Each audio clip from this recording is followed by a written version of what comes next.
Hey, everybody, welcome to another edition of NasCard Radio. This is episode 128 of NasCard Radio, where trading cards and racing meet. I'm your pal Val, and with me is the man, the myth, the legend, PSA and White Castle Hall of Famer, Logan. Hello, Logan. Hello. Are you going to ask how I am? How are you? I'm cheerfulness. I I was gonna say, oh well, forget it. I know you're probably digging out from some snow and everything else, but Ice. ice, baby. Okay. Let's see. A little housekeeping here. Definitely want to thank our sponsor, Panini America, and of course, a shout out to Kyle Katz and Tim Mozzie for the YouTube comments. If you we read them, so leave them, and we'll give you a shout out as well. So we appreciate everybody who's been watching the videos the last couple weeks. Hmm. If you haven't got a chance to view, but we selected the 75 greatest drivers in NASCAR. I guess it was 2 episodes ago. Um, so we've asked everybody to kind of take a look and let us know what we got right and got wrong. So I appreciate all the comments there. So, but we have a great show today. Um, we have the Bush class coming up, so we're going to talk about that, give some predictions. Another segment, we're going to how to save 3,000, 1,000, or 1,500 to $3,000, and not falling for a fake 88 Maxx Earnhardt and the tail signs for that. Um, we're going to talk about 2005 Formula One Lewis Hamilton. We have one at Golden Auction, so we're going to take a look at that, look at some previous ones, and Golden has some pretty cool um, auctions coming up. And then, of course, the cornerstone of the show, the King's Court. So, got a lot of stuff going on here today. So, Yeah, we got a few hidden features in there too that we'll talk about that Val didn't mention. So, yeah, of course, we want everybody to watch the show. No, skip to this part, that part. Well, I'll also include, if you look in the description, I'll have chapter searches for the different parts, so you can fast forward. I know you're not going to want it; you're going to watch the whole show, but if you're strapped for time, you can use the chapter searches. But anyway, we're getting closer to the season, NASCAR season starting, so we have the Camping World Truck Series starting. That's going to be Friday, February 17th, and that's going to be at Daytona International. That's the Extra Energy 250. So we're a few weeks away from that. And of course, the Xfinity race, also race number one, Beef. It's what's for dinner 300 at Daytona International Speedway. And that's going to be Saturday, February 18th. But over in the Cup Series, they're not. They're starting. I guess they're starting the season, but they're not starting. It's not a points race. But the next race, the Bush Light Clash at the Coliseum, Los Angeles Coliseum, 8 p.m. Saturday night, February 5th. We're getting started here. So this is going to be the second year that they've done this. So yeah, I hope it stopped raining there so they can pave everything. I think it has. yeah, I hope so. And I don't know if you want to stop here and make some predictions. Who you think is going to win? Joey Logano was our winner last year, if I remember right. Yes. I'll make my bold prediction. I'm going with the second place finisher from last year, Kyle Busch. And the reason I'm going with him, one of the reasons, of course, he's one of the all-time greats anyway. But also last year, Austin Dillon finished third in a Childress car. So Kyle Busch is in a Childress car. Childress car did good last year. So putting those two things together, I think that Kyle Busch is going to, finish one position higher than last year, and he's going to win the Busch Light Clash. Very nice, very nice. I think you have to be super aggressive for this race because it's a whole lot of cars and a little space, if I remember right from last year. So I'm going with somebody who is got to be aggressive, and so definitely Ross Chastain. So Oh, I was thinking about that. I thought about that because of what happened at Martinsville, and they outlawed the hail melon now. You can't do that anymore. exactly, exactly. So I think if you if you put these guys him in a cage or whatever, watch out. do whatever it takes to win. I like your pick, but I'm gonna, we'll see if he's up front. If he's anywhere up front, I think he's plowing through wherever he needs to get the win here. So we'll see. If he can make it to the final heat, or the final, Right. So do you have a dark horse? My dark horse would be actually Brad Kozlowski.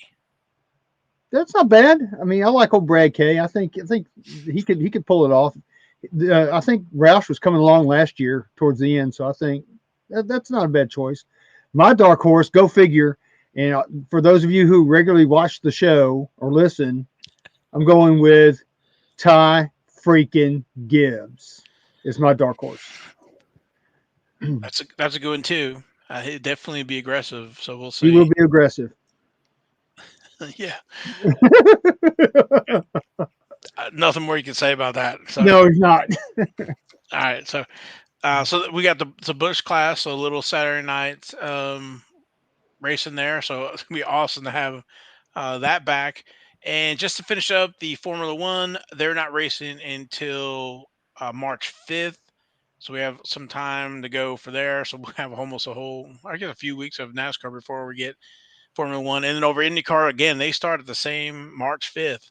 Um, so we got a few weeks for that. So looking forward to watching that Bush class. So Yeah, me too. I can't wait. It's gonna be cool. yep. And one of the things we talked about was we saw some more 88 Earnhardt Maxx Earnhardts for sale, and again, we try to educate here at NASCAR Radio.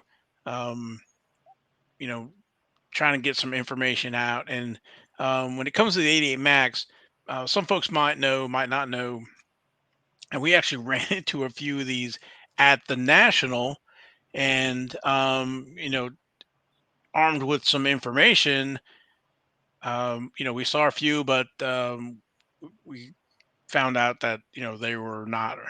They were fake, even though they were in graded holders. So it's not even if they're raw; they could be in graded holders, because there was a time where PSA was grading these before they knew about the how to tell the difference, and then they actually stopped grading these for, I don't know if it was a year or a little more than a year, until they figured it out, and then um, started to grade them again. So there was a time before that you could actually um, find them in graded holders. So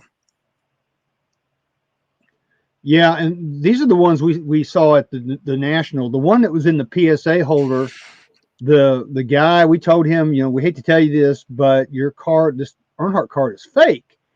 And he was surprised. He was like, oh, I had no idea. I guess I need to take it out of my case. And we kind of left it at that. And then the one with the Jim grading, the guy goes, I other people have told me that they think this is fake too. And we told him, we said, yeah, it's definitely fake. I mean, there's, and we tried to educate him on it. And he didn't take it out of his case. In fact, he was still trying to sell it. And the yeah, one, if I remember right, he said that's why he had the low price on it. yeah, he had a lower price. And I think what he was trying to do was get his money back. So anyway, it was interesting to find these two at the National. The guy that I've got Siri. Siri wants to join in.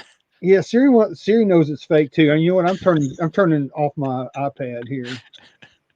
I love it. We got to get Siri on the show. No doubt. But So anyway, but good. anyway, yeah, but we went back with the guy who had the one that was graded by PSA, and he still had it in his case too. So, I mean, I get that you might have gotten taken by these things, but you need to do the right thing and take them out of your case and not try to sell them as real cards. Well, the only thing I could say is that you have some kind of protection if you buy a PSA, right? True. PSA has, um, they will buy it back if it's in their holder.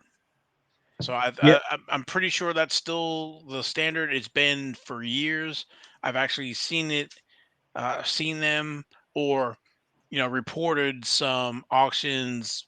This was years ago, 1989 Winter Circle. There's some um, counterfeits of that too, but they would kept on popping up on eBay, and then I educated PSA on it, and then eventually they stopped showing up on eBay. So somehow, some way, they got these. So there is some recourse if you buy it's in the PSA holder. It hasn't been tampered, so the gem you're just out of luck.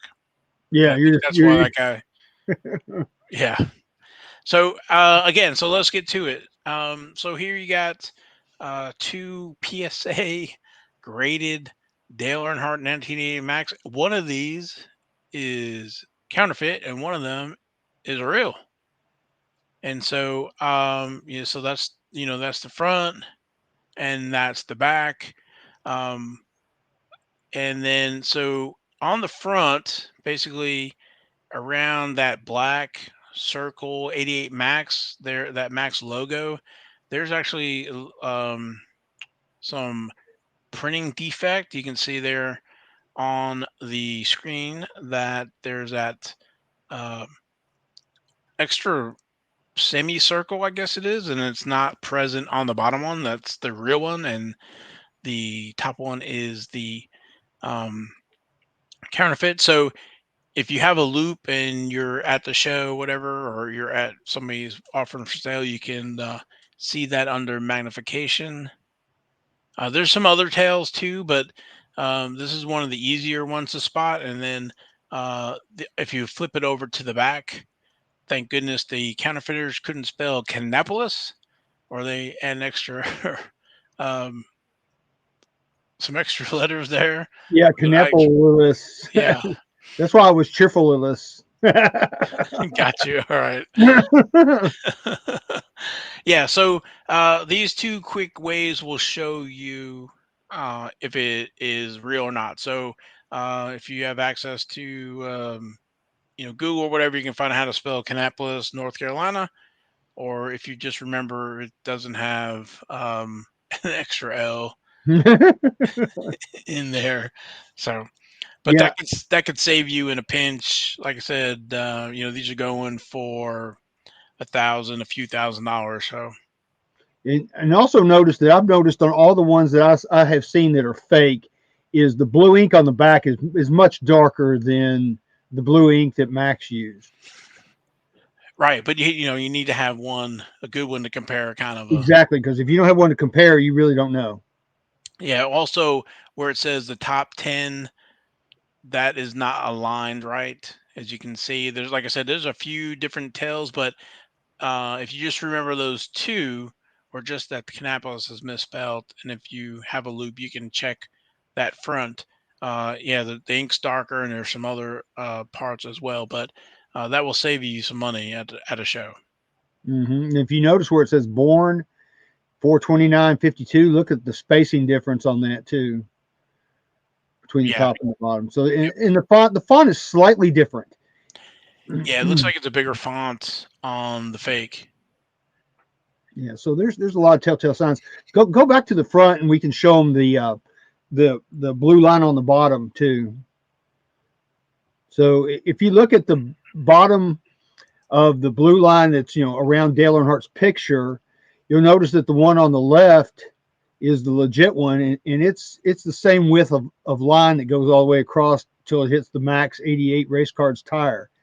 But if you look at the one on the right, you notice it goes from being thinner to getting thicker once it hits the 88 Maxx race card's logo tire.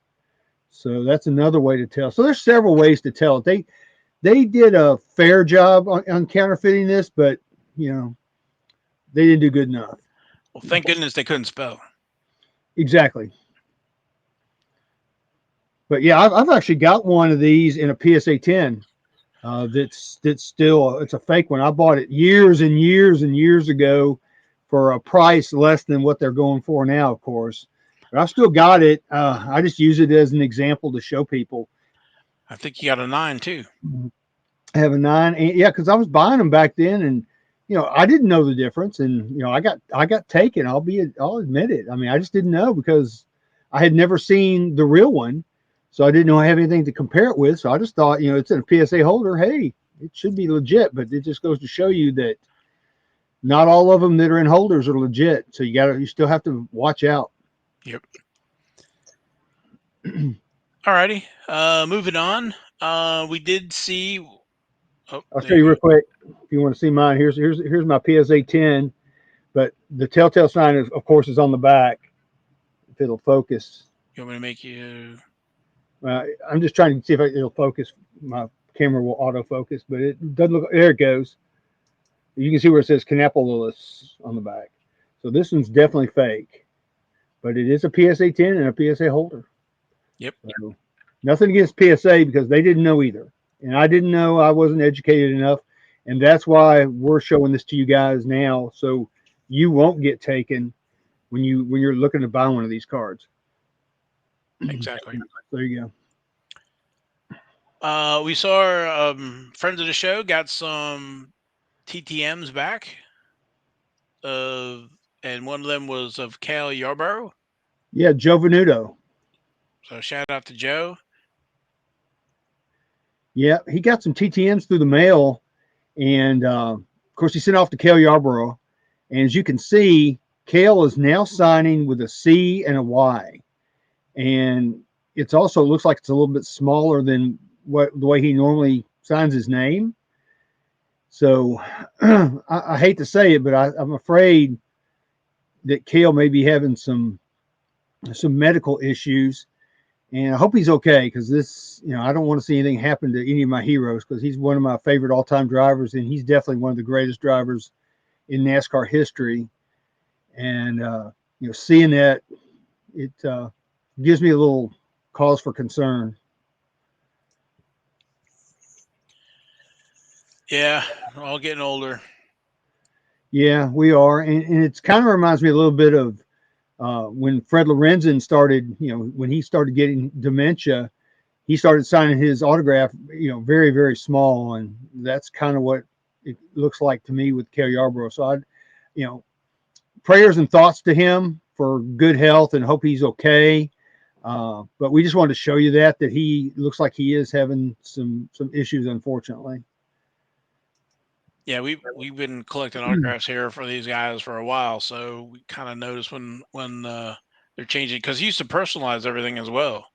Yeah, because he was afraid everybody would try to sell his autograph. So, and I've got some to Logan, Cale Yarborough. I got a bunch of Yeah, exactly. So we just wanted to show that, and then let me see if I get up another screen here. I think this is it. Is that it? them. Oh, Yes.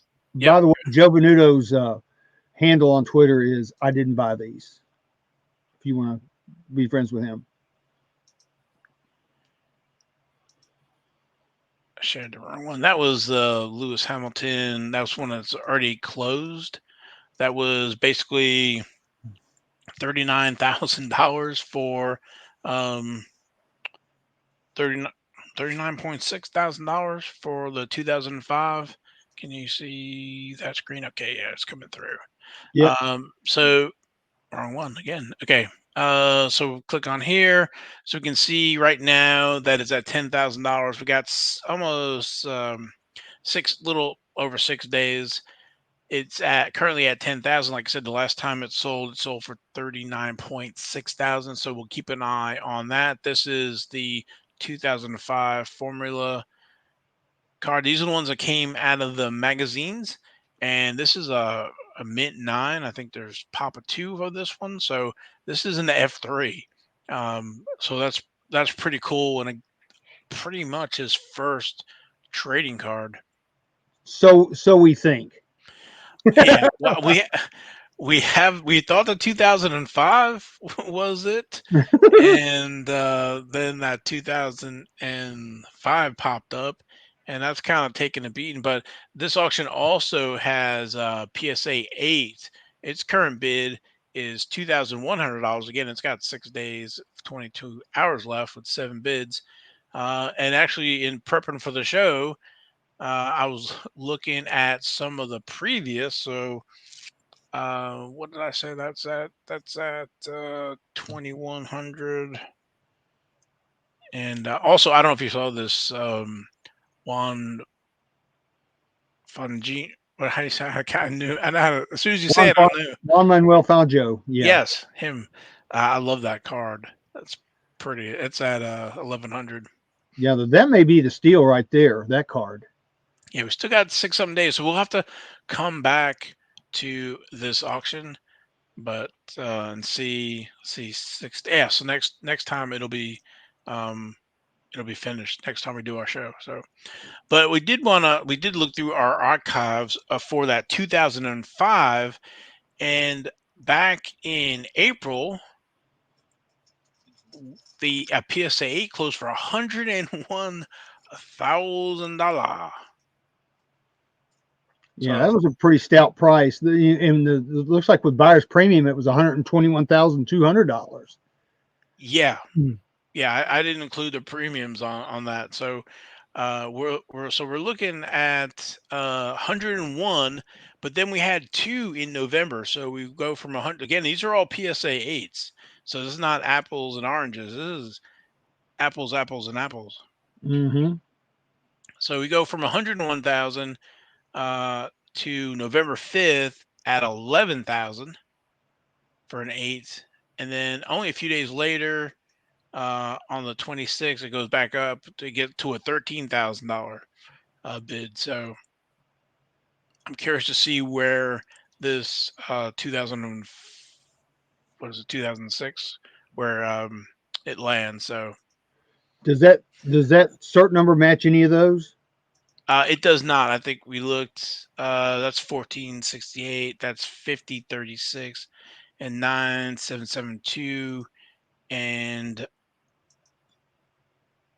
I'm on the other screen. And this one ends in 3636.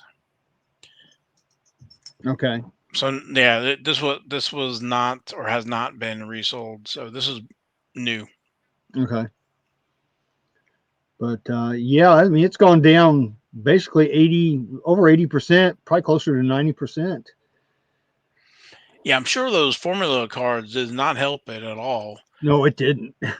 But even then, like we've seen a drop in those too, right? So it went from that last one was 39. I thought there was another one. There's I don't know if it was a 10, but it went for a lot too. So we will keep an eye on this and report back next week. We'll see where the market is for these. Still pretty rare card. Um, I don't know what the pop is, but like I said, we'll kind of get a pulse here. I mean, the economy is definitely not the way it was a year and a half ago. So No, definitely not. I'm afraid it's going to go for a pretty low price compared to what we're seeing here. We'll see. yeah, we'll definitely see. So, and again, you don't want to miss it. We'll report back. So, the only place in the world you can get this kind of information. So, curated for everybody. Indeed. I'm trying to think. Do we have anything else? Did we go through our list already? I just got a couple things I'd like to mention real Okay. quick, new that are newsworthy. Um, for those of you who are going to the National this year, all the hotels that are anywhere close to the Donald E. Stevens Convention Center are booked. So if you Wow. haven't booked anything, you could be in trouble. So I just want to throw that out there.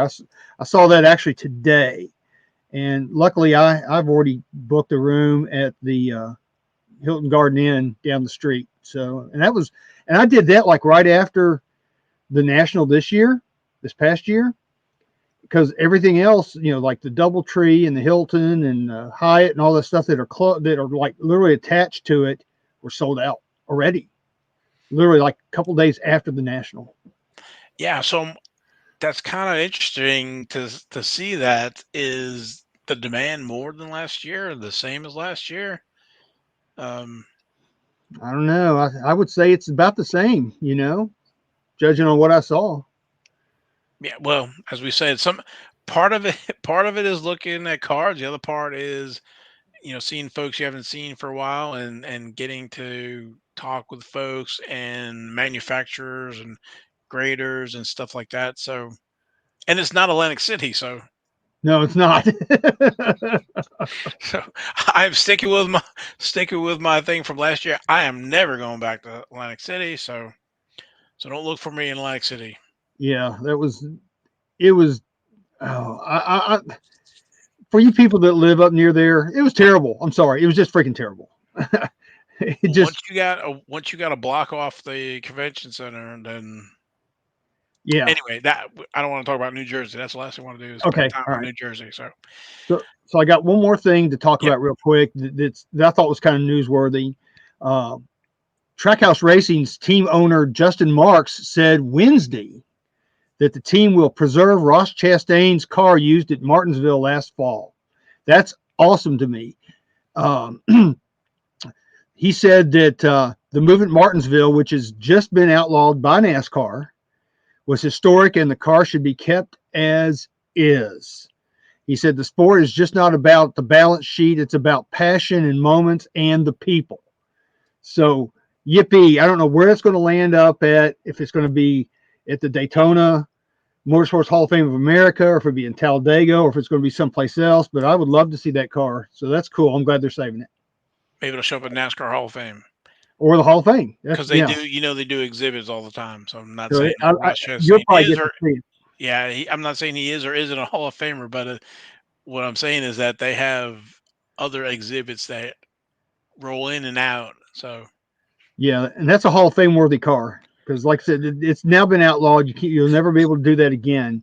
So that was a one and done thing. And it was absolutely the craziest thing in all my years of watching NASCAR that I have ever seen. I'm right there with you, man. When you look at it, it's like they split up the video. It's like no, it just right place, right time. As I said, you couldn't do that anywhere else, and it was No, incredible. So I thought it was a Charlie Chaplin Keystone Cops video because, like you said, you thought it was sped up because he was going around it so fast and everybody else was so slow. It was just the weirdest thing. Because when I saw it, I'm going, why are they showing this in fast motion for? Then I realized what was going on, and it's just amazing. But yeah, no more wall riding. Sorry, it's all done. and as I said before, if there was another car in that lane and that high lane, he couldn't have done that. You couldn't have. So the only way he was able to pull that off is because everybody else was down below. Yep. Otherwise, he would have pushed somebody else over the line. Yeah, that's definitely one of the. I'm putting that in one of the top 10 greatest moments in NASCAR history, no doubt. Like I said, it was the right place, right time. Probably couldn't be done again. It's not going to be. So Well, it was the one and done, man. It's over. even if it wasn't outlawed. Yeah. Well, I bet if it wasn't outlawed, somebody else would do it. It wouldn't be as cool as you know Ross Chastain doing it, but somebody else would try to do it. But somebody would always ride the high line to make sure it wouldn't be able to do that Yeah. because he couldn't come off the wall because he had so much momentum and inertia, I guess, against the wall that he couldn't have come down. Anyway, Yeah. um, so all right, anything else? That's really all I've got that's newsworthy. I mean, there's a lot of, so and so is sponsoring so and so, but that's just, just normal stuff that you see before the 500. Yeah, and if anybody is going to the Bush Light Clash, that the driver Q&A sessions are out on the website, not the NASCAR Radio website, but NASCAR's website for the driver Q&As. So they're having a lot of stuff at the Los Angeles Coliseum. So anybody going, check it out and want to be there. You know what? That reminds me of something else that we were talking about before the show. My son and his wife went to Myrtle Beach this past week for a honeymoon. And anyway, one day they went up to Darlington, and my son was talking to the lady at Darlington, and she said that NASCAR is going to be bringing in as many of the 75 top drivers. And I guess by that time they will have already voted on the 75 drivers or announced them. But they're going to bring as many of those guys as possible to Darlington for the Darlington race. So, man, if you have a chance to go to Darlington, man, this may be the year. I mean, imagine all the autographs and things that you could get from these guys, because they may never be, in any one place at one time again, like we're going to see at Darlington. So just want to throw that out there for you folks that are close, like you, Val. Yeah, don't even.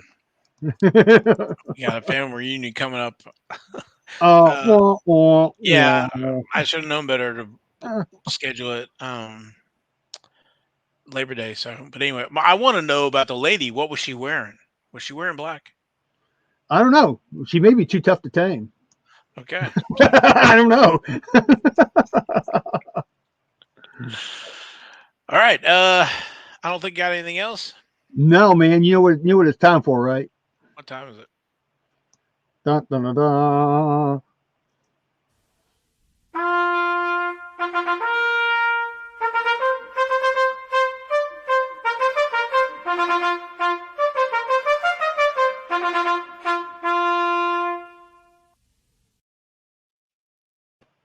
All right. This was a killer week for King's Court, man. There was a lot of cool stuff out there. It was so cool that I had to put in two honorable mentions. So we're going to start off with the first one. This was on the 29th of January, and I actually bid on this, but we are going to talk about this just a little bit as far as the way the auction was held. But anyway, they call it a very rare 1972 STP Bobby Allison. This card went out for bidding with 16 bids. It ended up at $710. This is a tough card, and it was also raw. If I had won it, which I did bid on it, I would definitely it would definitely be heading to PSA because it looks pretty good overall. It would probably be a 5 or a 6, probably, I would say, judging from what I can see there, unless there's any kind of crease or something we can't tell. But the reason I would have bid higher than I bid, and the reason I didn't bid any higher is because it was a private listing. Yeah. And I'll be honest with you, and all you folks out there, and I'm sure you all know this as well, but to me, when you have those private listing auctions, there's a lot of room for hanky panky there. Shilling or whatever could happen. I'm not saying that happened on this, but there is the distinct possibility that those things can happen. So I was leery on bidding on this thing for that very reason. I would have bid more, and I can guarantee every single one of you, if this had been a regular auction, I would have won it. So I would have, seriously. But I was afraid to bid on it because I was afraid I might get bid up by somebody that you can't tell is bidding you up. Right. So I didn't bid on it any higher than I did. Yeah, no, I was gonna say that it's rare. I think only 4 have been graded. I think there's only 1, maybe 7, and 3 4s or something like that. So not a lot of great examples, and not a lot of no high grades in this. And this one, the Bobby Allison, this card is tough. Yeah, it's very tough. It's tough. All these cards are condition sensitive anyway. So, congratulations to whoever got it. I'll be watching the pop reports to see if it gets graded by PSA. But I would love to have had it. I just wasn't willing to spend the money on an auction where I couldn't see who I was bidding against. Yeah, that corner right there is Yeah. top. But otherwise, back looks clean too. So Yeah, looks there's nice. no staining like, those weird Yep. brown stains that we've seen on them in the past. So yeah, Yep. anyway, so that's a nice card. So like I said, whoever got it, congrats. Now, I did contact the seller and had asked some questions about it. He said that he purchased them or purchased it. He has a Emo Langley as well, but in 1974 at Michigan Speedway, and they were selling them. I think they were little baggies or something like that. So Interesting. That's good information to know right there. yeah, so I was interested. I bid at it, but I mean I bid on it, but it was like really low, just so I can say I bid on it and contact the seller and chat about it because I'm always interested in the story if something how they acquired it. So, but he Yeah, said he purchased it as a kid um in Michigan, it worked out for him. I just wish he hadn't have done the private listing. Yeah. private listing. That just really killed it for me. It's like I just didn't feel like taking the chance, and there'll be another one. So I'll Hmm. just have to patiently wait. That's part of the game. So Yeah, it is. All right, so let's move on to our next honorable mention of the week. This was on the 28th of January, and Val and I were also both watching this one just to kind of see where it was going. But this is it says rare collectible Uno NASCAR racing set, 30 cards. It went out for bidding, and the cards look overall, they look pretty good. There's a few edges that look a little suspicious, but I think overall this was a great little set. Anyway, it went for $761.01 with 23 bids. So it looks really good, but when you kind of zoom in on some of the edges, you can see. But again, it looks good, but we can't tell about the scuffing and stuff. So if you're going to get these graded, those backs right there, that black, they show the scuff. So Yeah, they really do. I mean, and that's what detracts from them. You might have one that looks really nice on the front, but you'll have that's those scuffs on the back of that black, and it just takes away from the grade.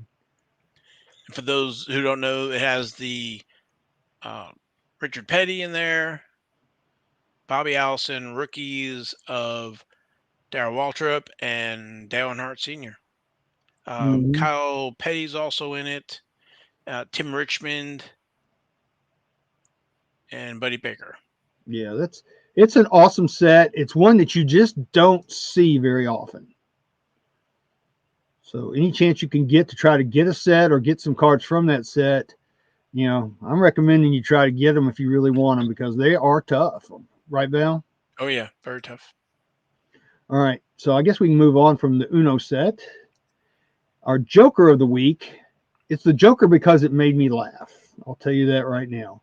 This was on the 30th of January. It's a 2021 Topps Chrome F1 George Russell Gold Wave Refractor. It's autographed. It's out of 50. It's a PSA 10 with an authentic auto. The seller was asking $13,500 for this card. He accepted a best offer. The best offer was $40. I So want to say that. Go ahead. I was gonna say it looks like it sold for 13,500. No, mm-mm. I went to 130 point, and that's what it went for. $40. Wow, so this is definitely misleading because there's a lot auction has ended and it sold for 13,500. Yeah, they don't. Yeah, eBay has changed the way they display that now. Used to be you could tell that you could Right, it tell. was sold and then it went for like a best offer. Yeah, but now it just shows that the price they were asking and doesn't. It's misleading. So Wow. you have to go look at all these things. But this is what I want to say about this. All right, people. And you may not like what I say, but the get rich quick days of Formula One are over. All right, it's now fine. All the flippers and all the hype beasts and whoever have, they made their money and they've left the collectors holding the bag on this stuff. Which I hated if people bought in at a high price and it's gone down. I hate that for you. I'm sorry for that. But now I'm glad personally that prices have come down because I can afford to actually collect these cards as a collector and not as an investor. So I think that the fact that this person had a pie in the sky, throw something on the wall price of $13,500 and settle for 40, it's like what you said, Val. It was very misleading, and I just don't condone that kind of behavior. It's just not the way I think people should act in this hobby. But maybe I don't know. That's just how I feel about it. Wow. So, but kudos to whoever got it. It's a cool card. I like the card. It's a nice looking card. It's a 10. It's got a good auto. I don't know why they didn't get the auto graded, but I guess that's just it cost extra. So what the heck. But yeah, I like the card. Congrats to whoever got it because I think you got it for a good price, $40. Good deal. $40. Wow. Yep. It's like that's what it costs grading. Yeah. Yeah. Wow. All Okay. right. So moving on to the next one. This is our Jack, which is our young driver. This is on the 31st of January. It's Alexander Albon, 2020 Topps Dynasty F1 rookie card, auto patch out of 10. It's got, what I like about this card is it's got the ESO logo on there. I think that's really cool looking That's card. really sharp. Yeah, I like that card a lot.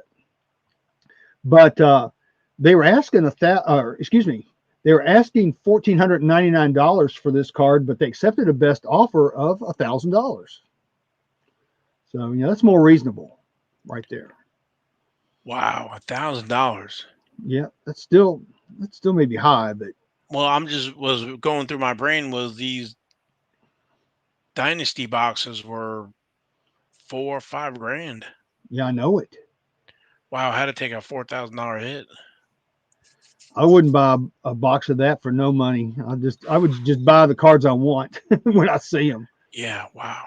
Because you could get a team principal and it'd be a $100 card, and you're way out of money at that point.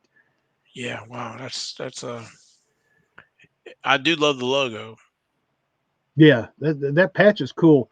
Too bad we don't have our patch identification department here tonight to help us tell where it came from on his suit. But Yeah, we'll have to see if we get him on retainer.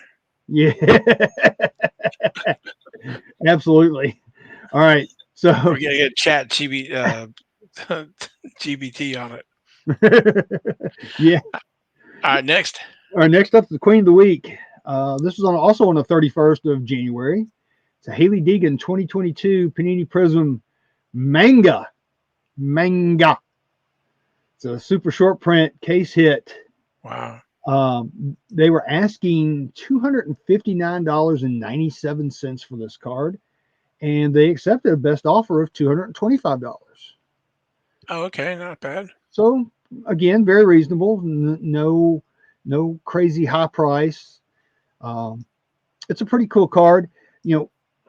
As I've noted before, one of the things I've noticed about these manga cards is the left to right centering is just way off on a lot of them. So if you're looking to get these cards graded, watch out for that, because you look at that one, you can tell that the left is much wider than the right. So beware of that. Just so you know, I'm not trying to disparage any of these cards or anything, but it's just something I have seen with these manga cards. There's a lot of off-centeredness. Yeah, so I'm guessing it's like 60/40, so that would be like a 9. Yeah, this would probably at best is going to be a PSA 9 if you get it graded. But it's cool. It's a cool card. I like the mangas. Yeah, they're nice.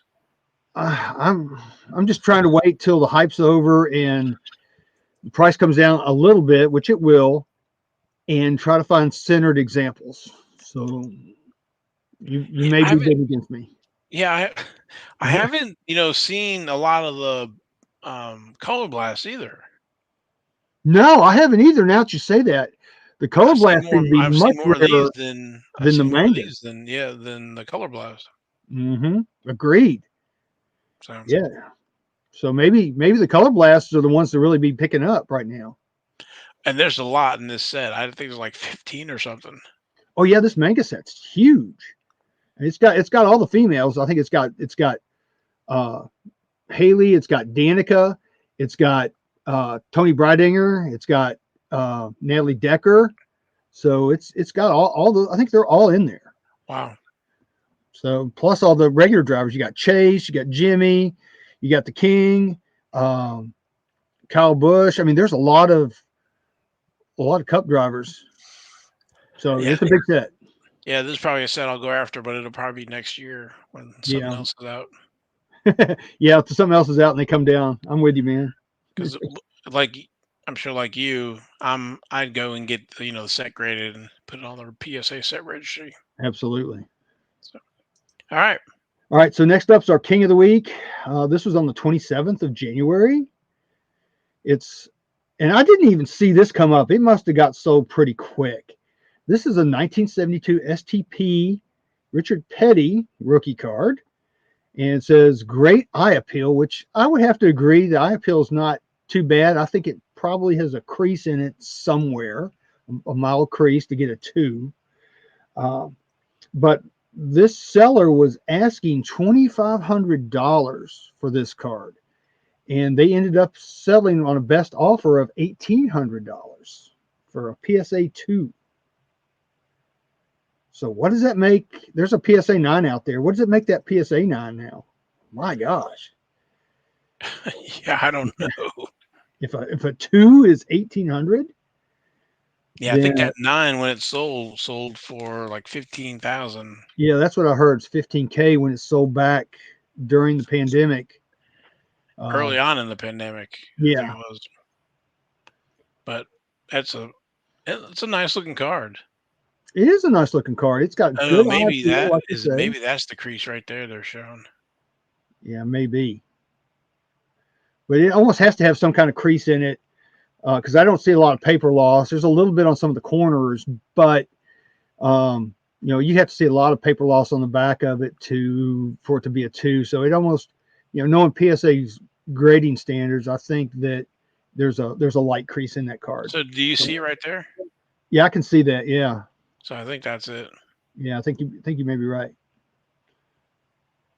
So yeah, it's a cool card though. It's the King. We talk. This is, as everybody knows, this is our favorite set on NASCAR Radio. We love this set. We collect this set.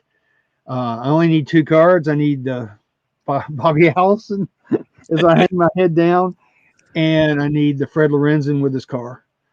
Yeah, It's only I need a 2 I couple need. myself. So I'm just biding my time. Hopefully, I can find them. I'm probably going to have to pay up for them, but sometimes you got to do what you got to do. Yep. All right. So next up is our Ace of the Week. It's our 1 of 1. This is on the 23rd of January. It's a 2022 Topps flagship Max Verstappen Superfractor 1 of 1. It's a cool card, man. That's a super cool card. And they were asking $8,000 for this card.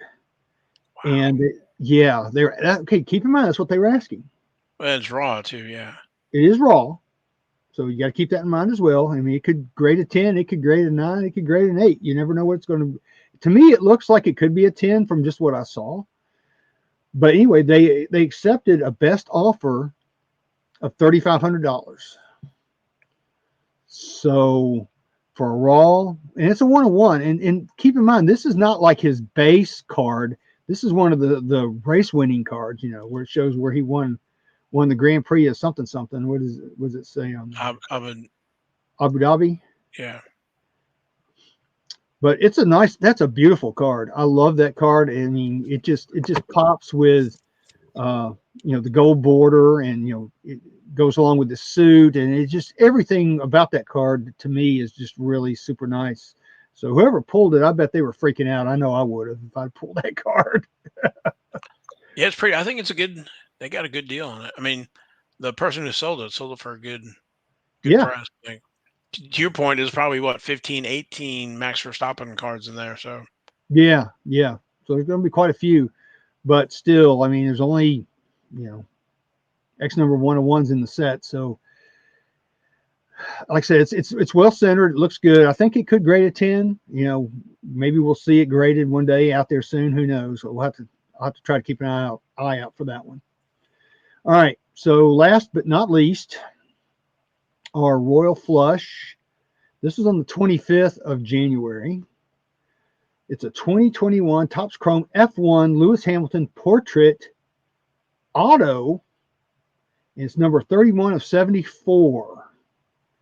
And this card actually went out for bidding. I'm glad to see this because this really tells you more about the real price of some of these cards. It went out for bidding. It went for $4,254.20 with 35 bids. it's numbered out of 74. Yep, it's 31 of 74. That's a nice card. I like that card. There's a lot of nice Formula One cards that I really like. That's one of them. I wish Lewis Hamilton had a better autograph, but kudos to whoever got it. I think that the 4200 is. I guess it's probably about the right price for that card. I don't know, but it's a beauty. It's nice. It's yeah. I'm just getting over like $4,000 for a sticker autograph. I know. I would much rather spend on if I had my choice. Okay, if I had $4,000 to spend on that Lewis Hamilton, or $4,000 to spend on a 72 STP card or a couple of cards, I'm definitely picking the STP cards because we know how rare those are. Right. So There's not 74 of them. yeah, it's and of course this is some manufactured scarcity. We've talked about that before, but I mean, still, it's a nice card. It looks fairly well centered. Again, it's a raw card, so I mean, who knows what it'll grade? Could be a 10, it could be something else, but I like it. It's a nice card. Congrats to whoever got it. Yeah, I wouldn't turn it down in my collection. No, but so that's it for this week's King's Court. Thank you, Logan. You're very welcome. I guess anything else we missed that we haven't talked about? Hashtag skid marks, Ty freaking Gibbs. I need to come up. I gotta make a note. Come up with my own for next for this year as well. So yeah, we need a new hashtag or something. But that's all I got, man. It's been a good show. Yeah, thanks for everybody for tuning in, watching. Appreciate you spending your time with us today.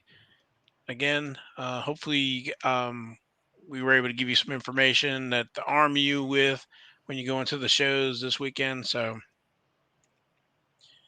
we, like I said, appreciate it very much. If you like the video podcast, please like, subscribe, leave a comment. Again, we read them, so we appreciate it. And if there's nothing else, then thanks for watching, and we'll see you next week. We're out of here.